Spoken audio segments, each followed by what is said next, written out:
नमस्कार, मैं हूँ रचना तलवार और आप देख रहे हैं करनाल की आवाज। रचना तलवार के माध्यम से सीधी तस्वीरें इस समय मौजूद है हम करनाल के एक ऐसे परिवार के साथ जिनकी बेटी ने न केवल करनाल का पूरे हरियाणा का नाम रोशन किया है।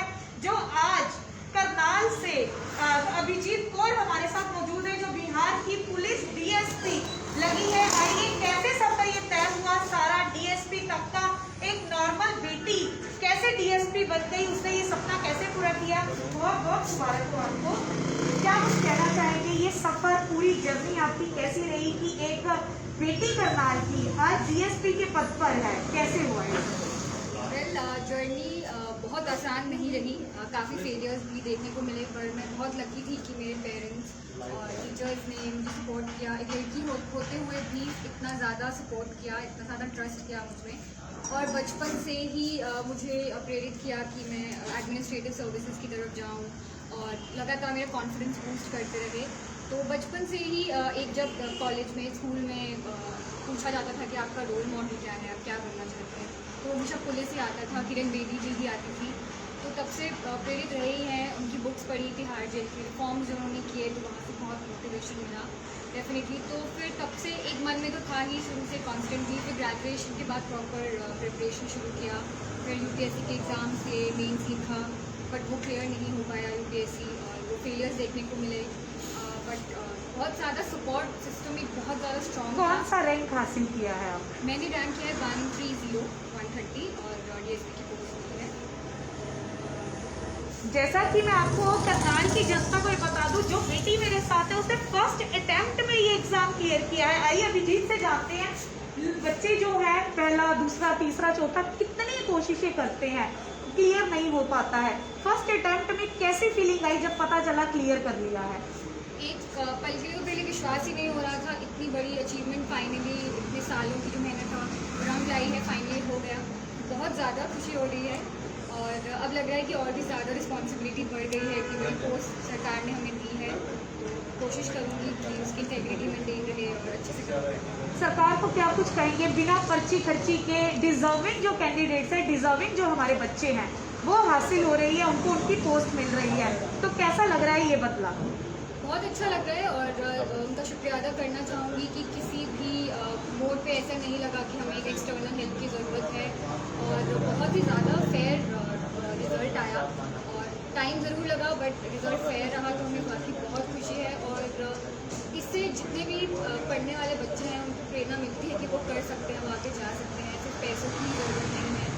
तो बहुत बहुत शुक्रिया सरकार का कि वो हम युवाओं के लिए ऐसा कदम उठा रही है, इतनी फेयर चीज़ें हो रही है। कहीं ना कहीं माइंड में सोचा था कि मुझे बिहार की लोकेशन ही चाहिए और वही लोकेशन मिली है, तो उसको सोच के कैसा लग रहा है? बहुत अच्छा लग रहा है, क्योंकि बचपन से हम देखते हैं, जैसे गुरु गोविंद सिंह जी का जन्म वहाँ हुआ, तो पटना साहिब जी हमारे लिए काफ़ी महत्वपूर्ण रहे हैं शुरू से। प्लस बिहार की हिस्ट्री इतनी रिच है कि जब आप प्रिपरेशन शुरू करते हैं यूपीएससी की, तो आपको लगता है शायद आप बिहार की हिस्ट्री पढ़ रहे हैं, देश की हिस्ट्री नहीं। तो बिहार तो भी बहुत अट्रैक्टिव रहता है, तो डेफिनेटली इसीलिए बिहार को चूज़ किया गया। बहुत ही अच्छा लग रहा है कि फाइनली स्टेट में जाकर काम कर पाएंगे, अपनी सेवाएँ दे पाएंगे। अब जब ज्वाइन करेंगे तो मन में ऐसा कुछ है कि जो कमियां मैंने देखी हैं कि ये काम हम कर सकते हैं, एज ए बेटी आप ज्वाइन करेंगे तो बेटियों की सुरक्षा के लिए कुछ से कदम ऐसे उठाए जाएंगे? मैं बहुत लकी हूँ कि मुझे पुलिस में ही आने का मौका मिला, तो लॉ एंड ऑर्डर डायरेक्टली मेरे अंडर होगा और मैं उस एरिया में काम कर पाऊँगी। तो जैसे हम दिल्ली में भी रहे हैं, कॉलेजेस में रहे हैं, हमने देखा है कि किस तरह से लॉ एंड ऑर्डर की वजह से लड़कियों को कॉलेजेस ही नहीं भेजते, हॉस्टल्स में नहीं रह रहे थे, या हम 8 बजे के बाद बाहर नहीं जा सकते थे। तो कहीं ना कहीं कोई रोक है, और क्योंकि सिक्योरिटी नहीं है इस वजह से लड़कियाँ रुक जाती हैं। तो बहुत सी मेरी फ्रेंड्स थी जो आगे नहीं पढ़ पाई इस वजह से, तो मैं कोशिश करूँगी कि एक ऐसा माहौल क्रिएट हो जहाँ वो सेफ फील करें, कभी भी कहीं भी अकेली भी जा पाएँ और अपने ड्रीम्स पूरा कर पाएँ, ना। तो वही मेरा मेन मकसद है। यही मैंने आपको दिखाया कि करनाल की बेटी जो पटना में डीएसपी पद मिला है, जिन्हें माँ एक प्रेरणा होती है। अभिजीत की माता जी हमारे साथ हैं, उनसे जानना चाहेंगे उनको कैसा फील हो रहा है, क्या कुछ कहना चाहेंगे आपकी बेटी को? बहुत खुशी हो रही है, बहुत खुशी हो रही है, और ये सबका सहयोग है करनाल के लोगों का। जैसे अच्छे टीचर अबू को मिले जिन्होंने उसको अच्छे से गाइड किया, मेरा सारा परिवार, उसकी जब हुआ है, ताया, दादी, नानी सब, क्योंकि हमारे परिवार का पहला बच्चा है, सबसे बड़ी बिटिया है ये घर की, तो बाकी छोटे बच्चे इससे प्रेरित होंगे, तो इसके कारण इसका सबका बहुत ध्यान है पहले दिन से ही ये, और इसने भी हमें पूरा अच्छे से पढ़ती रही और अपना स्ट्रीमलाइन होकर जो उसका टारगेट था उसको उसने पाया, अच्छे से अपनी मेहनत की और ईश्वर ने बहुत कृपा की है हमारे पर। गोविंद सिंह जी की नगरी में जा रही है तो बहुत खुशी होती है। जैसा कि आपने देखा कि परिवार बहुत ज्यादा खुश है। अभिजीत के फादर से हम बात करेंगे कि उनको कैसा लग रहा है। सर, आप क्या कुछ कहना चाहेंगे कि कैसा आपको लग रहा है कि आपकी बेटी ने न केवल अपने परिवार का, पूरे हरियाणा में अपना नाम रोशन किया है, क्या कुछ कहेंगे? आज मैं बहुत खुश हूँ। एक टीचर होने के नाते हम लोग बच्चों को हमेशा पढ़ाते आए हैं कि आज मेरे पाँव जमीन पर नहीं। आज मैंने फील किया है कि कैसे पाँव जमीन से ऊपर उठते हैं। कल और परसों 2 दिन हमने बहुत टफ गुजारे, क्योंकि रोज़ आ रहा था कि रिजल्ट अब डिक्लेयर हो रहा, अब हो रहा, अब हो रहा। पूरी रात जागे। कल हमें पता लगा कि 3:30 बजे रिजल्ट डिक्लेयर हो गया, मगर वो 7:15 बजे अपलोड हुआ बीपीएससी की साइट पे। तब तक जो हमारा एक्सपीरियंस था उसको मैं शब्दों में बयान नहीं कर सकता। मगर जैसे ही बिटिया ने मुझे बताया कि पापा हो गया, तो मेरे पास कोई शब्द नहीं थे कि खुशी जाहिर करने के लिए कि आज हमने वो प्राप्त किया जो हम बचपन से कोशिश कर रहे थे सभी मिलके। चाहे उसकी मम्मी थी, चाहे बच्चे थे, चाहे मैं था, चाहे उसकी नानी थी, चाहे मिहिर बैनर्जी सर थे। तो लगातार सबके प्रयास में उसने कल सफल हुए और उसने हमारा करनाल का, अपने परिवार का, अपने स्टेट का नाम रोशन किया और एक चैलेंजिंग जॉब को एक्सेप्ट किया कि डिप्टी सुपरिटेंडेंट ऑफ पुलिस की नौकरी करना कोई आसान काम नहीं है।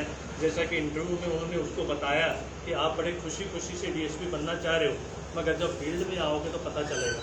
तो आज उस चैलेंज को उसने एक्सेप्ट किया है। मुझे खुशी है कि मेरी बेटी एक चैलेंजिंग जॉब करने के लिए जा रही है और देश और गाँव के लिए अपना योगदान देगी और विशेष रूप से महिलाओं के लिए निष्पक्ष होकर बिना किसी, जिसे हम रिश्वतखोरी कहते हैं, कि उसमें संलिप्त हुए बिना अपना काम करेगी और अपने इस शहर का नाम रोशन करेगी। यही मेरी उसके लिए शब्द है, प्रेरणा है। मैं बचपन से उसको कहता आया हूँ। उसका छोटा भाई जो एम्स में MBBS कर रहा है, उसी प्रेरणा के साथ वो काम कर रहा है। उसी प्रेरणा के साथ मेरी बेटी बिहार जा रही है। हरियाणा से बहुत डिफरेंट है बिहार, फिर भी हम वहाँ के चैलेंजेस को एक्सेप्ट करेंगे और वहाँ पर अपने तन मन धन के साथ वो काम करेगी और समाज और हित के लिए हमेशा अग्रसर रहेगी और अपना योगदान देगी। बहुत बहुत धन्यवाद। इसी के साथ हमारे साथ बैनर्जी सर भी मौजूद है। हम सर से जानना चाहेंगे कि हमेशा से देखा जाए कि सेंटर में जितने भी बच्चे हैं, सभी काबिल बच्चे हैं, सब बहुत अच्छी पोजीशन से प्राप्त करते हैं और अच्छी जॉब ज्वाइन करते हैं। सर, बहुत बहुत स्वागत है आपका हमारे चैनल पे। हमेशा से आपके इंस्टीट्यूट का नाम चमकता रहता है, क्या कुछ कहेंगे? एक और स्टूडेंट ने नाम रोशन किया है आपके इंस्टीट्यूट का, क्या कुछ कहना चाहेंगे? देखिए, बिल्डिंग ऊपर बहुत सुंदर नजर आती है, बहुत स्टोरीज नजर आती है, रंग बिरंगे शीशे और लाइटें नजर आती हैं, लेकिन उसके नीचे जो होता है ना, वो नींव होती है, बहुत चौड़ी नींव होती है।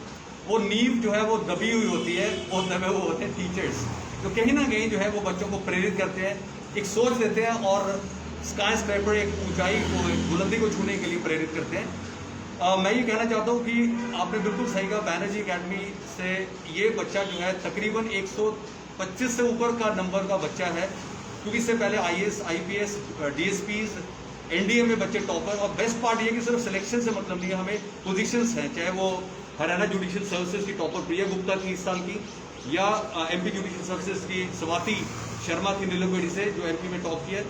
और अब अभिजीत, मैं ये समझता हूँ कि ये लड़कियां जो है ना, गजब का काम कर रही हैं। इनके अंदर इतना पोटेंशियल है, सिर्फ माँ बाप को इनको स्वीकार करना है, इनको एजुकेट करना है और इनको आज़ादी देनी है कि उड़ो बच्चे, जितना मर्जी उड़ो। और इसलिए कि मेरी भी 2 बेटी है, मैं समझता हूँ कि हर बेटी मेरी बेटी है और उनको सोच देना जो है ना, वो मेरी वाइफ का या हमारे परिवार की हमेशा रहती है। इसीलिए लोहड़ी बेटी का नाम हमने 2004 में बनाया, जब मेरी दूसरी बेटी पैदा हुई थी। वहाँ से कहाँ से कैंपेन शुरू हुआ। आज जो भी बेटी हमारे पास इंटरव्यू के लिए खास तौर पर आती है, वो बैनर्जी सर की बेटी है। बेटी पढ़ाओ बेटी बचाओ अभियान है जो सरकार द्वारा चलाया जा रहा है, इस पे आप क्या कुछ कहेंगे कि बेटियों को बहुत ज्यादा पढ़ाने के लिए भी सरकार हमेशा नए रास्ते निकाल रही है, नए कदम बढ़ा रही है, तो क्या कुछ कहना चाहेंगे आप? देखिए, वो गवर्नमेंट का अपना रोल है कि गवर्नमेंट ने क्या चीज़ प्रोपोगेट करनी है, क्या आइडिया और मैसेज देना है, लेकिन इंडिविजुअल लेवल पे जो हम कर सकते हैं वो ये कर सकते हैं, हम बेटियों को स्वीकार करें, राइट। और सिक्योरिटी देना जो है ना, वो सरकार की जिम्मेवारी है। अगर सरकार जिम्मेवारी में कहीं ना कहीं आप देखते रेप हो रहे हैं, मर्डर हो रहे हैं, या गर्ल्स का बदतमीजी हो रही है, उसके ऊपर एक्शन नहीं हो रहे हैं, ये सारी चीजें वो सरकार को देखना है। लेकिन हम एक चीज जानते हैं, हम ये जानते हैं कि अगर कहीं पर भी लगता है कि हमारी बेटियां सेफ नहीं है तो हमारी बेटियां बंदूक और डंडा उठाएंगी, वो डीएसपी बनेंगी, आईएएस बनेंगी, आईपीएस बनेंगी, मिनिस्टर बनेंगी, एमपी बनेगी, और वो दर्द समझेंगी लड़की का। और वही चीज मैं समझता हूँ कि आज अभिजीत ने कर दिखाया और आगे जाएगी। और क्रिमिनल्स को चेतावनी है कि हरियाणा की बेटी वहां आ रही है। बहुत बहुत धन्यवाद आपका। जैसा कि क्रिमिनल्स को चेतावनी है कि हरियाणा की बेटी डीएसपी बनकर बिहार में पहुंचने वाली है। आप हमारे चैनल में ये खबर देख रहे हैं, हमने आपको दिखाया कि करनाल की बेटी ने किस तरह से नाम रोशन किया। ज्यादा से ज्यादा इस खबर को शेयर और लाइक कीजिए। यहाँ से अभिजीत के फूफा जी हमारे साथ है। सर, क्या कुछ कहना चाहेंगे आप? मैं यही कहना चाहूँगा, परमात्मा का शुक्र अदा करते हुए अपनी बेटिया अभिजीत को डीएसपी बनने पर उसके माता पिता और अपनी बेटी को बहुत बहुत बधाई देना चाहता हूँ। और सबसे दो शब्द में यही बात कहना चाहूँगा कि अभिजीत की ये सबसे बड़ी जीत है जो वो डीएसपी बनी है। और एक देश का जो प्रमुख नारा है बेटी बचाओ और बेटी पढ़ाओ, उसका भी एक सबसे बड़ा उदाहरण है ये। और मैं सब देशवासियों को, अपने बहन भाइयों को ये कहना चाहता हूँ कि अब बेटी और बेटे में कोई फर्क नहीं है। जो हमें मान और सम्मान इस बेटी ने दिलाया है, सभी बेटियां अपने माता पिता को ऐसा सम्मान दिलाएं और देश का नाम ऊंचा करें। और मुझे बहुत गर्व महसूस हो रहा है कि आज इस बेटी का मैं फूफा जी हूँ और जो इस बेटी ने बहुत मेहनत और लगन से ये पद ग्रहण किया है। और मुझे पूरी आशा है कि पूरी लगन से ये अपनी जिम्मेवारी निभाएगी। बहुत बहुत धन्यवाद आपका। आपने देखा कि किस तरह से हमने आपको दिखाया कि अभिजीत ने किस तरह से नाम रोशन किया है। ज्यादा से ज्यादा इस खबर को शेयर और लाइक कीजिए और इस बेटी का हौसला बढ़ाइए। आप देख रहे हैं रचना करनाल के साथ, करनाल की आवाज से करनाल।